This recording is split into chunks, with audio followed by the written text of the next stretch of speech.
আমি অধিকাংশ ক্ষেত্রেই একটা জিনিস নোটিস করেছি যে একসাথে অনেকগুলো বাচ্চা থাকলে না অধিকাংশ মানুষ কি করেন, যে কোনো একটা বাচ্চাকে একটু বেশি আদর করে, বেশি তুলু করে, বেশি প্রায়োরিটি দেয়।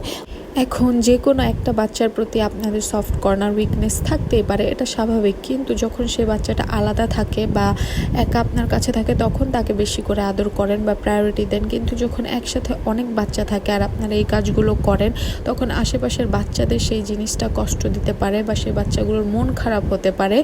আবার সেই সব প্যারেন্টসদের সেই সব বাচ্চাদের প্যারেন্টসদেরও জিনিসটা একটু নেগেটিভ লাগতে পারে বা খারাপ লাগতে পারে। আর প্যারেন্টসরা যদি সেইটা নিয়ে বলতে যায় তখনই একদল লোক বলে ওঠে যে এই বাচ্চার সাথে কোনো বাচ্চার তুলনা হয় না, এই বাচ্চাকে ছোট থেকে উনি অনেক আদর করে বা ওনার জন্য স্পেশাল, এগুলো বলে বলে বাবা মায়েদের মধ্যে হিংসা ঢুকিয়ে দেয়। তো এইসব কাজ করবেন, এইসব কাজ করে আপনারা নিজেরাই হিংসা ঢুকায় দেন।